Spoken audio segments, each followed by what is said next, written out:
seperti yang kita ketahui saat ini, kita udah ada di era digital, di era 4.0. Sebelum kita mulai, saya akan bacakan beberapa rundown acara. Pertama, pembukaan sekarang sedang saya lakukan. Kemudian nanti akan saya putarkan sedikit video, hanya 2 menit saja. Dan selanjutnya nanti acara akan saya serahkan ke moderator. Dia akan membacakan profil dari ibu saya, Profesor Dr. Ninyoman Sawitri, MBA. Beliau adalah orang yang sangat menginspirasi banyak orang. Kemudian selanjutnya ibu akan memberikan paparan materi. Dan setelah paparan tersebut akan ada tanya jawab dari yang disampaikan oleh teman-teman. Selanjutnya nanti profil dari Coach Pandi akan disampaikan oleh moderator. Setelah itu akan ada pemaparan materi dari Dr. Pandi tersebut. Kenapa saya panggil coach? Karena beliau adalah seorang coach yang luar biasa, masih muda dan memberikan inspirasi bagi kita orang-orang muda. Selanjutnya nanti akan ada tanya jawab juga dan terakhir closing. Teman-teman sekalian, nanti akan ada 4 yang belum mendapatkan gift dari kita, nanti akan kami sampaikan. Kriterianya nanti akan kami sampaikan juga, siapa yang beruntung segera kami hubungi, siapa nanti yang mendapatkan hadiah tersebut. Selanjutnya acara langsung saya mulai dengan memutarkan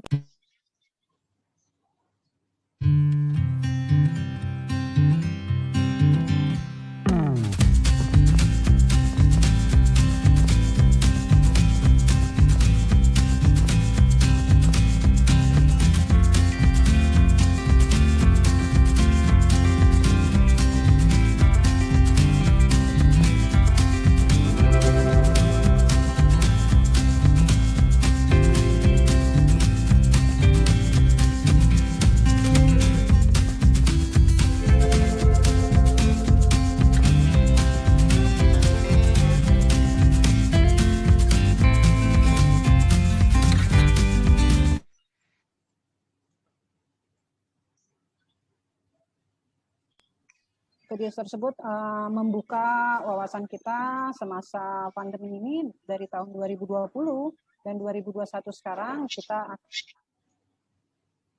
akan ada perubahan dalam pola hidup. Lanjut saja tanpa membuang waktu karena memang sudah waktunya, sudah sore. Silakan moderator, saya serahkan kepada moderator di studio berikutnya. Silakan. Dari coach kita tadi yang disampaikan oleh Kakak Emi, Coach Pande ya. Coach Pande yang akan sesaat lagi memberikan pemaparan. Tapi sebelum kita mulai, kita akan gali lebih dalam tentang coach kita ini. Jadi bersama-sama kita saksikan profilnya. Ini adalah Dr. Pande Putu Prasada. Dia adalah the one and only one brain coach and advisor with doctorate degree under 38-year-old. Wow, luar biasa. Jadi tepuk tangan buat coach kita yang mendapatkan doctorate degree di bawah usia 38 tahun. Jadi teman-teman juga saya yakin bisa kok ya. Tetap semangat ya. And have curated and developed lebih dari 1.000 small medium brand dan personal brand di Indonesia. Ini personal information-nya, coach kita ini ternyata sangat jago ya di branding, personal organization, dan juga produk, kreatif and analytical thinking, digital content management, business ideas and concept, dan juga modeling, professional coaching, serta communication. Latar belakang pendidikannya mendapatkan doktorat program ya, gelar doktorat dari Universitas Padjadjaran Bandung dan mendapatkan gelar masternya di Trilogi University Jakarta. Berikutnya professional experience, pengalaman profesional dari coach kita.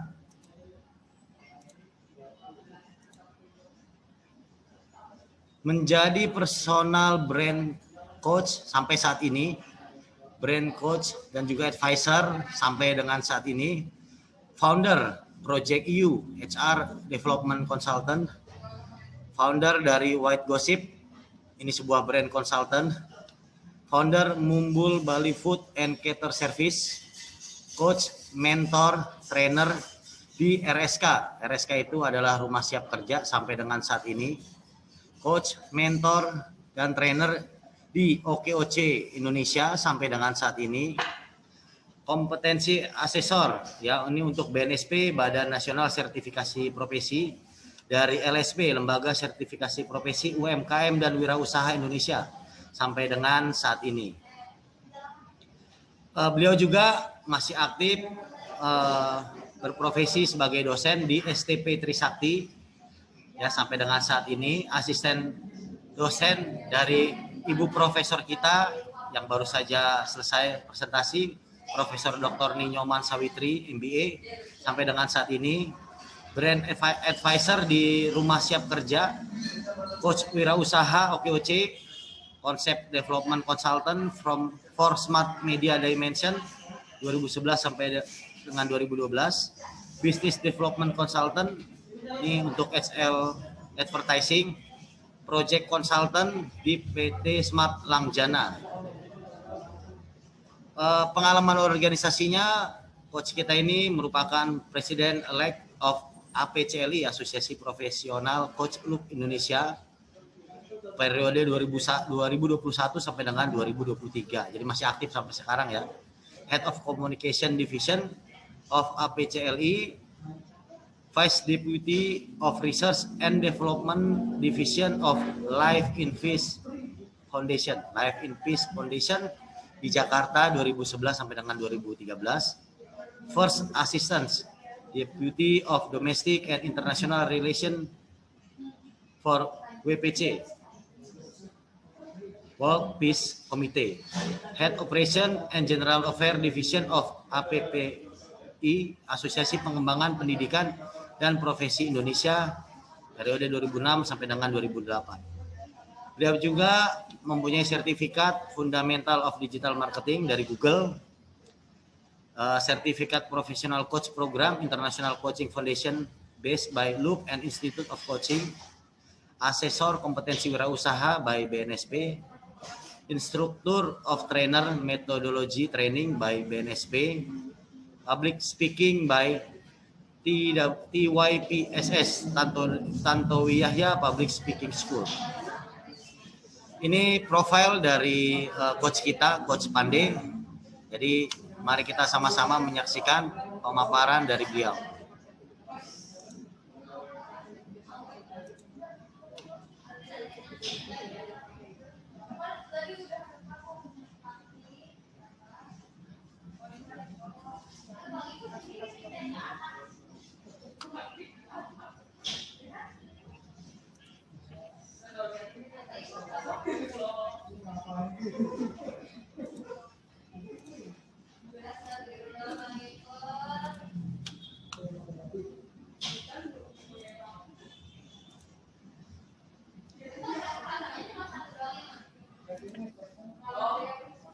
Silakan coach, waktunya dipersilakan coach. Yes, oke, makasih. Ya, assalamualaikum warahmatullahi wabarakatuh. Cek sound dulu, apa suara saya aman? Kebetulan karena lagi di jalan saya. Dengaran. Aman ya? Oke, ya. Selamat sore semuanya, teman-teman semua. Terima kasih untuk Mbak Rani diberikan kesempatan untuk sharing di sini. Dan kebetulan karena topiknya ini tentang bagaimana adopsi atau bagaimana kita beradaptasi terhadap era digital. Jadi dan kebetulan saya memang spesialisasi di marketing dan branding. Jadi saya mau coba sharing tentang bagaimana sih sebenarnya jualan tuh di era digital saat ini. Oke, bisa next. Mungkin yang profil saya sih bisa di-pass aja ya, karena tadi juga udah dibacain, mungkin bisa di-pass aja. Kebetulan materi saya juga tidak panjang hari ini. Ini basicnya banget, ini basic mindset-nya sekali, bahwa yang namanya aktivitas penjualan itu selalu terjadi seperti ini. Ada seller yang memberikan informasi kepada buyernya, dan juga buyer itu merespon kepada seller. Nah, sirkular inilah, putaran ini yang menyebabkan terjadinya transaksi. Nah, jadi ini adalah dasarnya. Sehingga ketika ada sebuah perubahan atau sebuah pengaruh dari dunia digital saat ini, terutama ketika pandemi ini, dan orang-orang sekarang dipaksa menjadi digital, inilah titik-titik di mana perubahan itu terjadi. Jadi, oke, bisa kita next slide.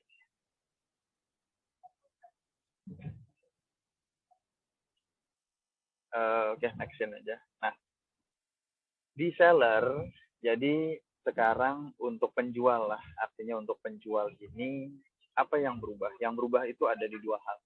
Yang pertama adalah bagaimana cara kita dipercaya secara online, dan bagaimana kita bisa hadir secara digital untuk audiens kita atau untuk buyer kita. Yang kedua adalah punya toko online atau katalog online.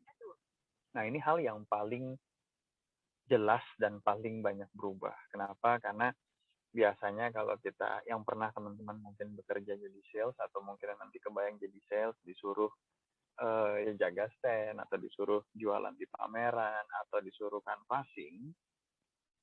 Nah, inilah yang berubah paling banyak gitu. Jadi biasanya kita polanya selalu tatap muka, selalu ketemu. Nah, sekarang kita nggak ketemu. Jadi kuncinya adalah bagaimana teman-teman semua itu bisa dipercaya secara online. Apa saja yang berpengaruh untuk itu, gitu loh. Nah, ini sesuai dengan tadi Bu Prof bilang bahwa perubahan juga terjadi di human resource, bahwa sekarang CV-nya digital, sosial media itu jadi tempatnya orang lihat. Nah, ini sama. Ketika kita jadi penjual, anggap penjual itu adalah sebuah pekerjaan yang kita miliki. Jadi bagaimana kita bisa dipercaya? Ya coba teman-teman nanti bisa cek sosial medianya kayak apa. Kalau perlu suruhlah orang yang ada di sebelahnya saat ini tanya, suruh lihat sosial medianya teman-teman. Terus tanya, kalau gue jadi penjual A atau gue jadi penjual B, lu percaya nggak kalau sosial medianya kayak gini? Itu cara tersimpul untuk ngecek. Dan teman-teman bisa cek langsung directly saat ini juga. Itu bisa dicek, percaya nggak sih? Kalau yang jual orangnya kayak gini. Kalau toko gue kayak gini, lu percaya nggak? Karena ini udah bukan masalah lagi persepsi kita. Ini sudah masalah bagaimana audiens itu melihat kita dari sudut pandangnya dia. Nah, sehingga menjadi seorang penjual saat ini benar-benar memerlukan kemampuan untuk multi perspektif. Jadi bagaimana perspektif dari luar, bagaimana perspektif dari kita, dan juga bagaimana perspektif dari perusahaan yang memiliki barang atau si produk itu sendiri. Oke, next. Nah, dari segi buyer sendiri atau pembeli kita, karena sekarang ini sudah digital, karakter belanjanya berubah. Dulu ada yang namanya impulsive buying disebutnya. Jadi kenapa seringkali kalau kita belanja di supermarket itu di dekat kasirnya sering ditaruh jajanan-jajanan atau hal-hal yang ya perintilan-perintilan kecil-kecil lah. Itu adalah untuk membuat orang membeli sesuatu yang tidak direncanakan. Itu namanya impulsive buying. Itu menjadi impulsive buying. Nah, sekarang orang itu belanjanya lebih pilih-pilih. Karena kenapa? Pilihan barang itu banyak. Coba aja masuk teman-teman ke marketplace. Yaitu cari satu barang, anggap ini kayak saya pakai sekarang nih headset gini. Misalnya Bluetooth headset gini kayak sekarang saya pakai gini. Itu udah ya ada banyak banget. Banyak banget jenisnya, banyak banget warnanya, banyak banget brandnya yang jualan. Nah, akhirnya buyer ini juga sebagai pembeli terpengaruh dengan informasi yang overflow, informasi yang berlebihan. Nah, ini nanti berhubungan dengan satu titik lagi setelah ini. Boleh di next?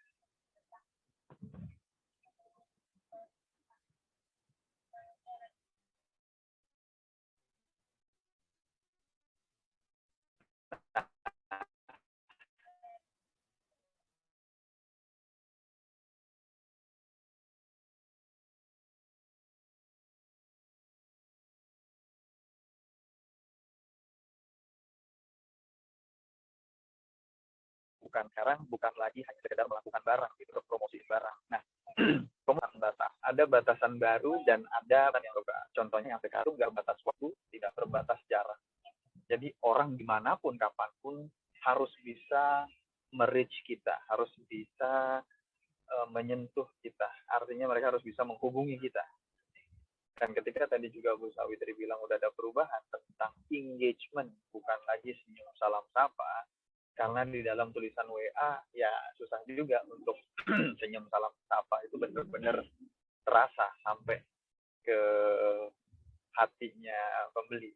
Jadi yang paling terasa adalah secepat apa kita merespon mereka dan bagaimana kita merespon mereka. Nah, hal-hal yang dulunya bentuknya showcase atau live show, artinya sesuatu yang bisa kita lihat secara langsung dengan mata kepala kita sendiri, sekarang ini berubah bisa dilihat langsung melalui layar gadget. Jadi bentuknya live streaming dari TV, dari film yang zaman dulu kita masih ngedownload, sekarang bentuknya sudah streaming. Ini pun akhirnya merubah bentuk-bentuk jualan orang dari yang bentuknya purchase menjadi subscribing. Nah, juga sekarang orang mulai berbicara lewat sosmed. Itulah kenapa sekarang ada yang namanya influencer. Jadi, ya konten, bicaranya mengenai konten di sosial media. Jadi konten itu ada 3 sebenarnya. Jadi, ada tulisan, ini bentuknya kayak ya copywriting lah. Sekarang copywriting, caption, hashtag itu masuk ke dalam konten tulisan. Lalu yang kedua konten gambar ya, foto-foto, produk dan segala macam. Yang ketiga itu adalah video. Yang sekarang juga merupakan lagi tren konten ini. Jadi sekarang bagaimana cara seorang penjual berbicara kepada konsumennya, kepada buyernya adalah melalui konten yang ada di sosial media. Nah, inilah sangat masif dan akhirnya merubah habit dari banyak sekali pebisnis, banyak sekali salesman, terlepas dia levelnya dimanapun, generasinya apapun, suka tidak suka harus ikut beradaptasi dengan keadaan yang sekarang. Oke, next.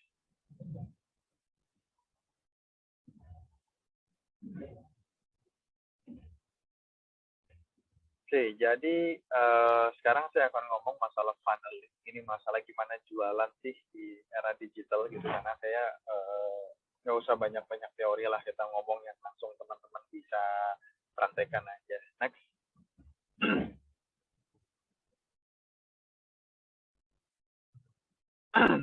Oke, jadi ini materi sudah ada di panitia, nanti teman-teman bisa minta dan bisa dibaca lagi dan nanti di-align aja.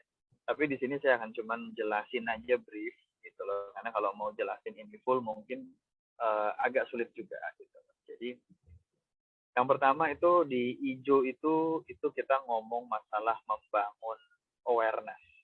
Kita menyadarkan orang di luar sana atau audiens kita atau kita sebut netizen bahwa lu punya masalah dan solusinya ada di kita. Nah, ini bentuknya, jadi bentuknya dengan artikel, dengan postingan-postingan kita yang memang provokatif gitu lah. Artinya bukan provokatif menimbulkan perselisihan, enggak, tapi provokatif yang memicu kepala kita, otaknya pelanggan itu terprovokasi. Lalu mulai masuk ke dalam orang-orang yang tertarik, namanya lead magnet. Lalu orang-orang ini mulai dengan freebie, saya nyebutnya freebie. Jadi kayak free ebook lah, free trial, kalau misalnya jual jasa free trial, free konsultasi, free produk. Nah, ini namanya lead magnet semua. Lalu dari situ kita turunkan lagi ke orang-orang yang karena dia sudah mencoba. Nah, di sini mulai menimbang-nimbang gitu loh. Nah, disinilah pesan-pesan edukasi tentang benefit, tentang value, tentang value for money-nya, kenapa harganya segini. Nah, ini semua yang harus diberikan di tahap yang orange ini. Lalu setelah itu, inilah keputusan pembelian. Akhirnya keputusan pembelian ada di sini, di mana mereka akan memutuskan gua beli apa enggak. Ya kan? Nah, ketika dia sudah beli, gitu loh, yang perlu dilakukan adalah bagaimana membuat mereka membeli kembali, gitu loh. Nah, disinilah fungsinya CRM berjalan. Jadi fungsinya customer relationship berjalan. Nah, ketika itu semua sudah terjadi, mereka sudah membeli ulang dan membeli lagi. Nah, ini pun juga tidak bisa dipungkiri bahwa produk akan berperan penting di sini. Kenapa? Karena produk yang bagus itu sangat berbeda dengan produk yang jelek. Ya, produk yang jelek kayak kita bisa lihat barang-barang yang kita dapat di marketplace aja, barang-barang Cina yang memang sekali pakai terus habis itu rusak gitu. Nah, kita nggak akan beli lagi. Ya udah, sekali beli cukuplah, udah tahu. Tapi untuk beberapa hal yang memang kita butuhkan kualitas, ya kita tentunya pasti akan membeli lagi. Nah, inilah akhirnya orang-orang seperti ini menjadi fans, dan fans inilah yang nantinya akan dipakai untuk membantu kita untuk jualan. Mereka akan menjadi loyal, mereka akan menjadi brand ambassador buat kita. Mereka yang akan mempromokan, akan ngomong ke teman-temannya bahwa ini produknya bagus loh, lu coba deh, ini bagus kok, lu coba. Kayak gue udah coba dari kemarin berapa kali, gue udah beli dan lanjut. Nah itu, jadi ini nanti silahkan teman-teman bisa cek dengan usahanya, atau kalau mau bangun usaha dengan pola jualan selama ini apakah sudah fit atau belum dengan ini, nanti bisa dicocokkan. Oke, boleh next. Oke, nah tadi kan ngomong funnel, ngomong channelnya, lewat mana aja sih, gitu loh. Oke, next lagi. Oke, ini saya buatin tabel supaya teman-teman gampang melihatnya, supaya gampang membandingkannya. Ya, jadi yang pertama adalah audiensnya. Nah, Facebook itu audiensnya kebanyakan Gen X atau baby boomer, bareng sama millennials lah, masih ada sebagian. Terus kalau Instagram Gen X itu jarang sekali, adanya millennials.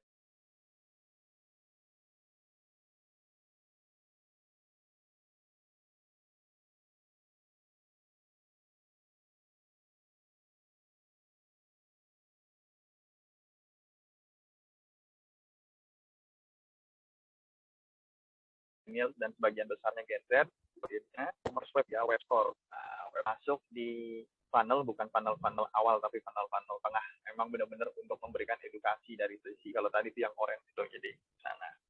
Nah, ada juga sekarang yang the newcomer itu TikTok, itu Gen Z banget gitu. Nah, kalau kita ngomong feel, kita ngomong apa sih rasanya sosial media itu, karena setiap sosial media platform ini dia punya satu feel, punya satu karakter sendiri. Facebook itu casual, nah makanya secara fungsi Facebook itu akan sangat bagus untuk teman-teman melakukan storytelling, karena aktivitas yang di Facebook itu kebanyakan isinya orang curhat. Nah, jadi ya boleh dilihat lah teman-teman, bisa scroll gitu, isinya orang curhat aja kebanyakan gitu loh. Entah curhat yang narsis ataupun curhat yang baper.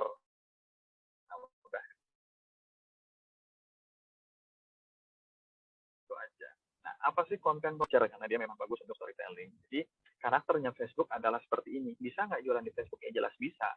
Tapi cara jualannya nggak bisa disamaratakan. Nggak bisa posting di satu tempat terus di link ke semuanya. Nah itu jangan, karena setiap tempat itu punya karakternya masing-masing. Lalu Instagram itu feel-nya kayak katalog, kayak teman-teman lihat satu katalog atau menu. Fungsinya adalah showcase, benar-benar untuk menunjukkan. Nah, activity yang dilakukan di Instagram apa sih? Pamer. Ya, pamer jadi sultan lah, pamer apalah, banyak. Pokoknya intinya tukang pamer aja di Instagram gitu loh.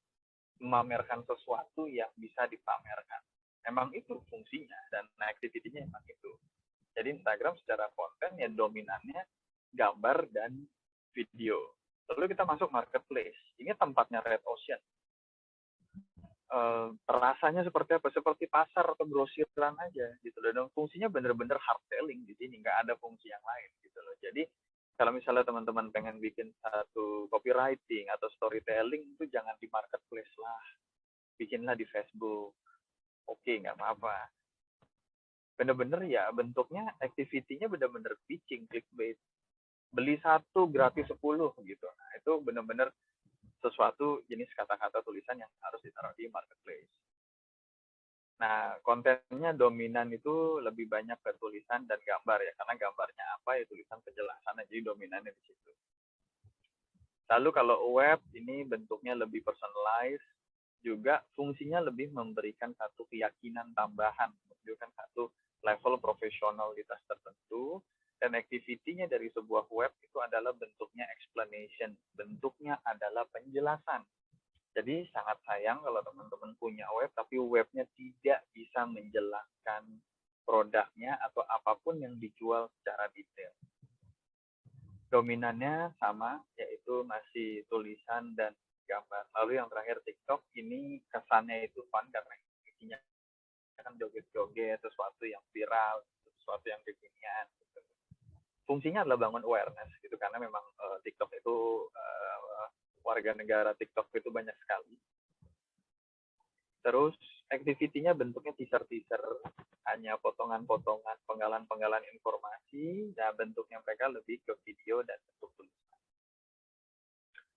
Nah ini kira-kira gambaran channel-channel jualan yang sering dipakai di Indonesia. Saya tidak bilang di dunia, karena kalau di dunia banyak lagi, ada yang pakai juga Snapchat, ada macam-macam yang lain. Tapi kalau Indonesia, inilah yang lazim digunakan dan paling banyak digunakan supaya lebih relevan aja dengan daerah. Oke, next-nya apa ya? Ya, oke, mungkin sekian paparan saya, nggak mau panjang-panjang, tapi mudah-mudahan apa yang saya sampaikan ini bisa bermanfaat buat teman-teman. Dan nanti kalau emang ingin materinya, monggo di panitia tadi sudah saya oper PDF-nya, sehingga mungkin bisa dibaca-baca ulang. Ya, sekian. Terima kasih. Waktu dan tempat saya kembalikan ke moderator. Oke, Coach. Kita buka forum tanya-jawab ya, Coach. Oke, tadi udah ada chat masuk. Pertanyaannya dari Setiana. Pertanyaannya, jualan di era digital persaingannya makin ketat. Mengingat kita sudah ada di era digital, apakah solusi yang tepat bagi para penjual untuk tetap percaya diri dengan produk yang mereka jual, walaupun yang menjual produk serupa banyak? Ya, jadi itu tadi pertanyaannya, mungkin dia tanya saran gitu ya, di persaingan dengan banyak penjual yang sama, Coach. Oke, simple. Orang terutama orang Indonesia beli bukan karena barangnya kok. Orang beli karena yang jual. Apapun barangnya. Orang bisa jualan barang yang sama, tapi kalau saya yang jualan sama misalnya Prof yang jualan, bisa beda tuh responnya. Barangnya sama, kan misalnya saya jual tisu gitu, tisu basah misalnya. Tapi antara saya yang jual dengan Prof yang jual, hasilnya bisa beda. Kenapa? Karena pertama, teman-teman mesti pahamin dulu prosesnya adalah bahwa rezeki itu pertama sudah ada yang atur, jadi teman-teman gak usah takut gitu loh. Terus yang kedua, bagaimana caranya kita supaya tetap percaya diri ya, know your product, know your audience. Jadi teman-teman itu harus pahami dulu produknya. Boleh jadi reseller, nggak ada masalah. Kalau produk sendiri ya lebih wajib. Tapi kalau ini seandainya teman-teman menjadi reseller, ya harus paham benar produk ini sebenarnya buat siapa sih? Apa benefitnya produk ini? Apa value-nya produk ini? Teman-teman pasti paham. Dan jadilah sebagai seorang penjual, teman-teman tentunya memerlukan sebuah personal brand sendiri supaya orang itu yakin, orang kalau beli barang dari dia aja. Kenapa? Oh, kalau barang dari dia bagus-bagus lah, barang dari dia oke lah, terlepas apa yang dia jual. Nah, gitu. Nah, gitu tuh kira-kira. Jawabannya simple as that aja sih. Oke, jadi untuk Setiana pertanyaannya tadi sudah terjawab. Jadi kalau kata coach tergantung siapa yang jual sama PD serta kita harus tahu produk kita gitu ya. Apakah sudah cukup ya? Pertanyaan berikutnya coach dari Pardamean. Bentuk pemasaran digital mana yang lebih baik? Search engine optimization atau pay per click? Kalau mau salah seperti itu nggak ada yang lebih baik. Tergantung bisnisnya, tergantung produknya. Semua tergantung, itu nggak bisa ditentukan. Oh, SEO pasti lebih baik, pay per click juga lebih baik. Ya nggak juga, tergantung campaign-nya sebenarnya. Jadi campaign-nya ini mau ngapain? Campaign-nya mau jualan kah? Campaign-nya mau selling kah? Campaign-nya mau awareness kah? Gitu. Pay per click itu kan bentuk yang kita bayar ketika orang ngeklik. Nah, sekarang pertanyaannya, ketika ngeklik itu apakah orang langsung beli? Kan enggak. Sama juga dengan SEO. SEO itu kan search engine optimizer. Kita memberikan satu keyword yang nantinya ketika diketik di search engine, kita akan menjadi salah satu portal informasi yang dijadikan sebagai yang merupakan punya korelasi terhadap keyword itu. Terus apakah habis itu orang juga langsung beli? Enggak. Jadi SEO dan pay per click itu nggak berhubungan langsung dengan orang beli. Yang ngeklik 100 belum tentu yang beli. Nah, ini balik lagi, coba lihat funnel-nya. Lihat funnel-nya dan juga dilihat campaign-nya. Campaign-nya ini mau awareness-nya buat apa? Jadi itu bukan satu-satunya solusi, banyak. Bahkan nggak perlu pay per click, nggak perlu SEO, tapi konten Instagramnya bagus, bisa jualan juga. Jadi ada banyak cara sebenarnya, nggak cuma hanya itu dua doang. Jadi tergantung produknya di mana. Terus naruh ads-nya juga di mana. Apakah di Google, apakah di Facebook, apakah di Instagram, ataukah di Marketplace.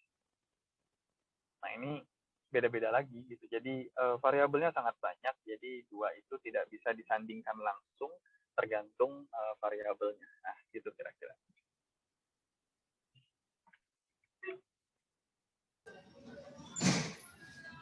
Oke, terima kasih Pak Damian atas pertanyaannya. Udah sesuai ya karena udah di chat, udah jawab. Thank you coach. Oke, ini Prof, coach ada lagi coach, satu lagi dari Faiz. Untuk sementara saya masih fokus usaha di lapak offline.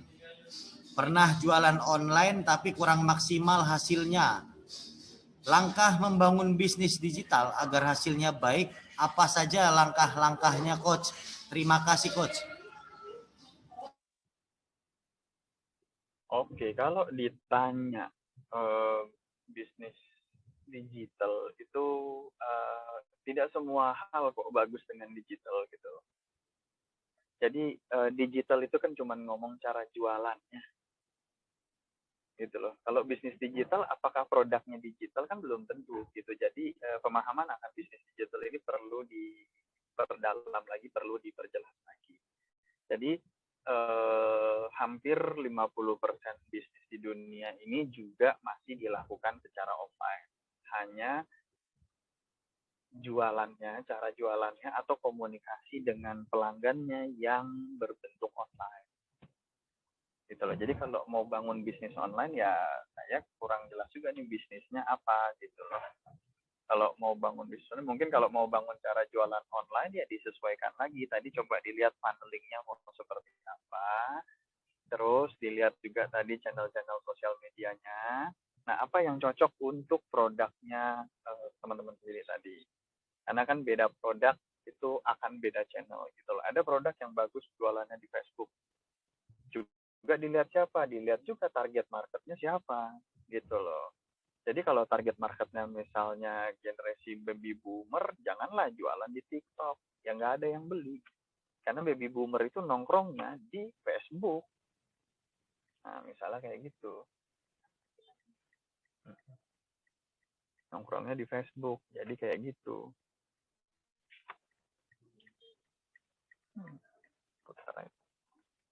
Putar aja dulu. Nah itu sih, kalau itu untuk ngebangunnya itu aja. Tadi materi yang saya kasih itu udah sebenarnya basicnya banget kok untuk membangun, tinggal di explore aja sama teman-teman. Karena kan saya nggak tahu produknya apa ya.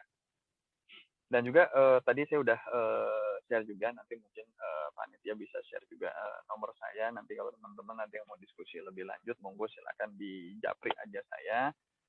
Insya Allah saya respon dan kita bisa diskusi lebih jauh, lebih dalam nantinya. Mungkin itu saya kembalikan waktu. Oke, Coach, masih ada satu lagi, Coach, pertanyaannya. Boleh.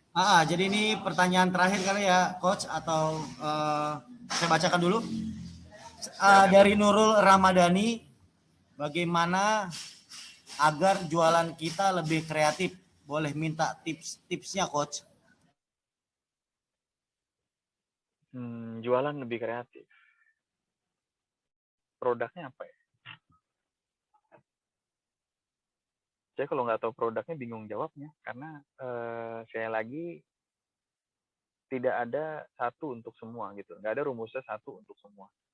Tapi prinsipnya yang paling dasar adalah bagaimana kita bisa kreatif adalah know your product, know your market. Itu prinsip. Jadi kalau misalnya udah kenal produknya kayak apa, sudah tahu benefitnya kayak apa, sudah tahu value-value-nya kayak apa, nah ini akan membantu teman-teman mencari konten, mencari hal-hal yang bisa diinformasikan. Itu jadi dari benefit produk, jadi ada physical benefit, ada emotional benefit, nah itu tolong dicari tahu dulu. Terus kelebihannya dibanding produk lain itu seperti apa gitu. Jadi nah itu harus dicari tahu juga gitu loh. Jadi ada namanya benefit, ada namanya USP, ada namanya UVP. Gitu. Cuman ya saya waktunya nggak cukup untuk saya jelasin semuanya di sini gitu. Jadi benefit itu simpelnya adalah apa sih manfaat produknya gitu. Kalau USP itu apa yang membuat produk teman-teman itu berbeda dari spesifikasi, berarti dari bahan baku, proses sampai pengemasan sampai bungkusan. Tuh. Tapi kalau UVP itu adalah apa value yang bisa teman-teman produk teman-teman berikan secara emosional dan secara sosial. Nah itu, jadi kalau mau kreatif, itunya dicari dulu, terus dilihat target audiensnya siapa, nanti dengan sendirinya teman-teman pasti akan ketemu cara-cara untuk menjadi lebih kreatif, karena sudah punya bahannya, sudah punya bahan-bahan untuk jadi konten. Nah itu aja, karena saya nggak tahu produknya apa, dan di sini tidak memungkinkan forumnya untuk saya mengeksplor lebih jauh lagi, ya mohon maaf, jadi mungkin cuma bisa ngasih guidance untuk basic foundation-nya aja di situ. Jadi dasarnya pakai itu selama. Oke, mudah-mudahan bisa menjawab. Oke, terima kasih Coach. Saya rasa semuanya juga udah puas dengan jawaban dari Coach. Untuk berikutnya kita kembalikan ke MC kita.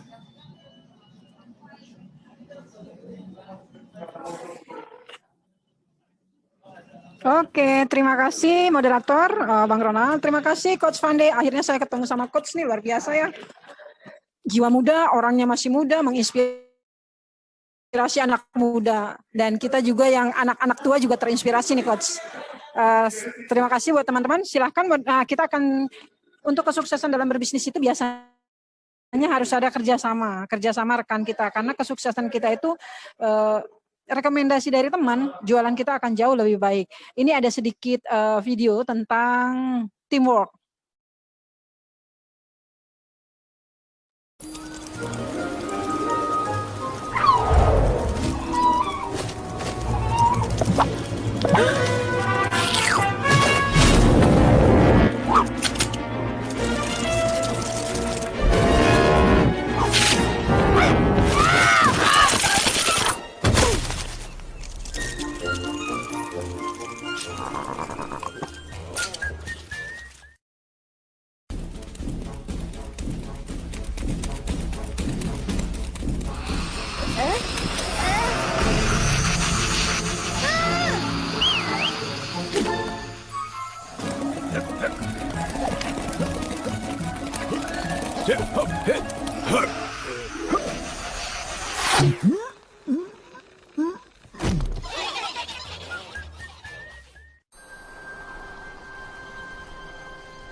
It's smarter to travel in groups.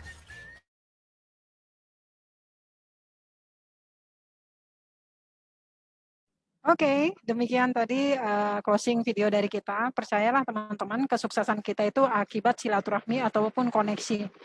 Keberhasilan kita itu karena silaturahmi yang bagus. Sekali lagi terima kasih buat Prof. Sawitri, terima kasih buat Coach Pande. Hari ini luar biasa loh, luar biasa, dan kami mendapat insight yang banyak.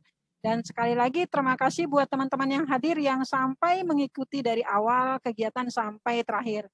Kami dari panitia mohon maaf jika ada kata-kata yang salah. Apabila ada yang tidak nyaman, kami akhiri dengan selamat sore, selamat berbuka puasa.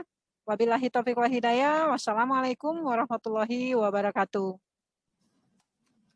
Oke, tambahan dari saya, nanti untuk sertifikatnya akan kita kirimkan ke emailnya teman-teman langsung ya. Serta nanti di WhatsApp grupnya akan kita umumkan juga teman-teman yang memang mendapatkan hadiah dari panitia. Terima kasih semuanya, selamat berbuka puasa sesaat lagi.